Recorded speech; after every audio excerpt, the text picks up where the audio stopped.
안녕하십니까? 지난 몇 달, 그리고 특히 그 몇 주, 짧게는 며칠 동안 저도 심하게 공격을 받았습니다. 조국 법무부 장관 그때 제가 있는 단체에서 반대 성명을 발표하고 그랬을 때도 공격을 받았고요. 제가 공자학원 보고서를 썼을 때에도 협박 전화도 상당히 많이 받았고, 또 그거 외에도 수시로 협박 전화와 신문사, 방송국 이런 데서 전화를 해서 꼬투리를 잡아서 마구 왜곡을 해가지고 공격을 하기도 하고, 그래서 제 연구실 전화는 거의 받지 않습니다. 그것이 주로 이제 반대 진영으로부터의 공격이었는데, 또 어떤 때는 같은 우파라고 믿는 사람들로부터의 심한 공격을 받을 때도 있습니다. 물론 이런 부분이 익숙합니다. 그리고 그 부분에 대해서 어느 정도 이해를 합니다. 사람은 과학적인 근거로 판단하기보다는 감성적으로 판단하고 어떤 진영 논리에 갇혀서 마구 이야기를 하고 그런 속성을 가지고 있다는 것을 잘 알고 있기 때문에 어떤 때는 상처가 되지만 그래도 그런 것을 좀 극복해 보려고 합니다. 국민 여러분, 지금 그 국면은요, 그 야당 그리고 제야, 그 좌파 세력들을 규합을 해서 그 현재 있는 정권을 전복하는 것이 아니고요. 여야 모두 종북, 종중 세력이 장악하는 겁니다. 제가 누차 말씀을 드렸죠. 민주당은 좀 더 종북 색채가 강해진 거고요. 국힘당은 종중이 좀 더 강한 거죠. 거기에 조국 같은 사기꾼도 있고, 또 거기에 기득권 세력도 있고, 거기에 그냥 줄대려고 그러는 그냥 기회주의 세력도 많이 있습니다. 그렇지만 이제 핵심 의사결정을 하는 것은 종북, 그것이 이제 양당을 더 장악하고 있고요. 또 하나는 세계의 패권을 움직이는 글로벌리스트들이 있습니다. 이런 모든 세력과 결부돼서 사실 우리나라 정치인들은 매국 세력들이 대부분 장악하고 있습니다. 지금 현재에 있어서는 우리 철저하게 밀려서 종북 세력에 의해서 그것이 국힘당이 이기든 민주당이 이기든 국회는 장악될 것입니다. 그렇지만요, 우리 반격할 수 있습니다. 왜냐하면 그들의 전략이라는 게 뻔하거든요.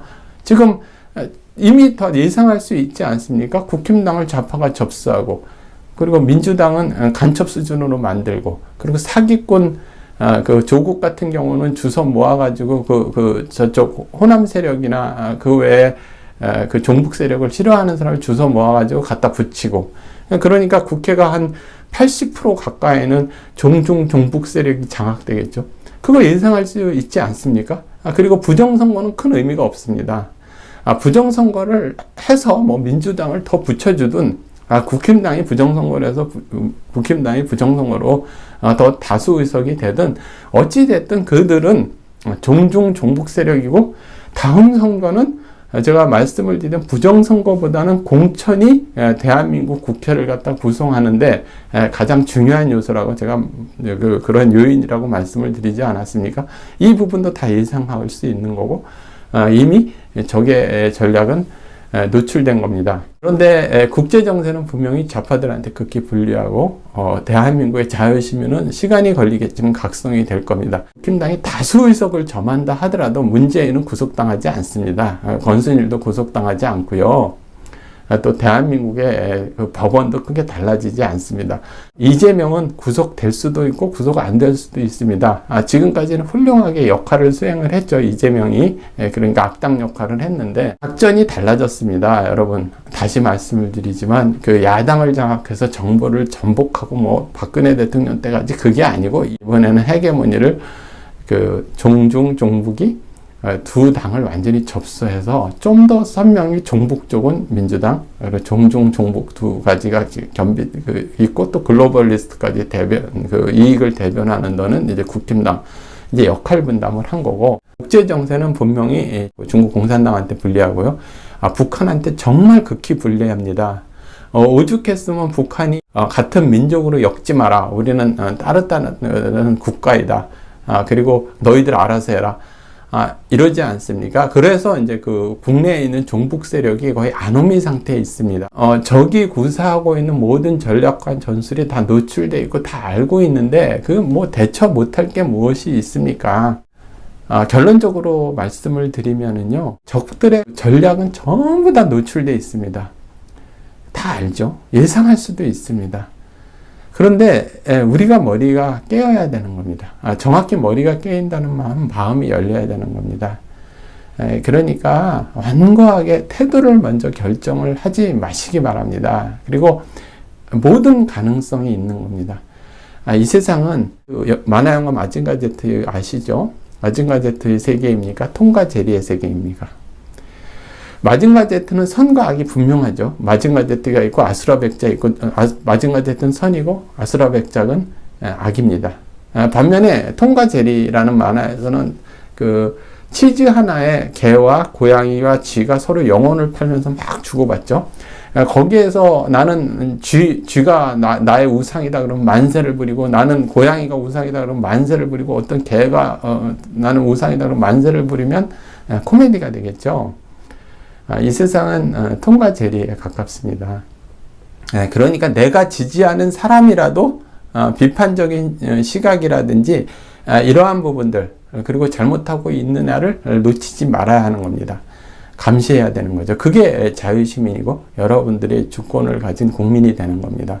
열린 마음을 가지면서도 무조건적 어떤 그 김일성 숭배하듯이 우상 숭배, 뭐 이런 거 쇠뇌화, 이런 것을 조심해야 되겠죠.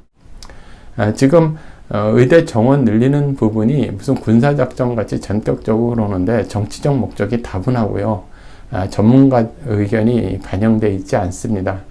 이대로 나가면 우리나라 의료체계가 붕괴되고 또 해외로 우수한 인재들이 유출될 것입니다. 사회적으로 속장을 만들어서요, 전문가 집단을 그렇게 매도하는 것은 좋지 않습니다. 중국 공산당 문화 대혁명 때 의사들을 잡아가지고 중국의 의료 체계가 완전히 붕괴된 적이 있습니다. 그것을 회복하는데 수십 년이 걸렸습니다. 그리고 지금도 그 중국의 의료 체계가 상당히 엉망이죠.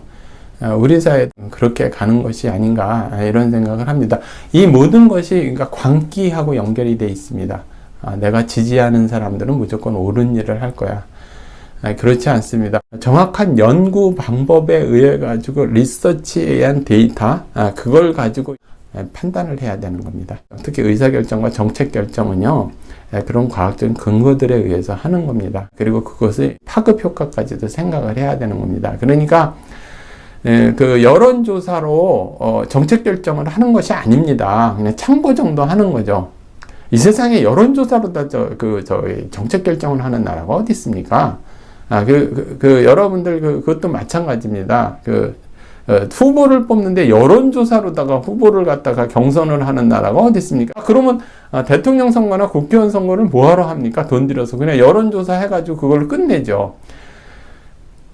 정말 어떤 야만이 아니라 광기의 시대를 살고 있는 것 같습니다. 여론조사로 무슨 정책 결정을 하고 여론조사로 후보를 갖다 경선을 하고 그러면 그것이 인민재판하고 무엇이 다릅니까? 여러분 정말 성숙한 자유시민이 되길 당부드립니다. 긍정적인 것은 적의 전술이 모조리 노출되어 있기 때문에 열린 마음만 가지면 이 싸움이 어려운 싸움이 아닙니다. 힘을 내주시기 부탁드립니다. 그리고 서로 용기를 주시기 부탁드립니다.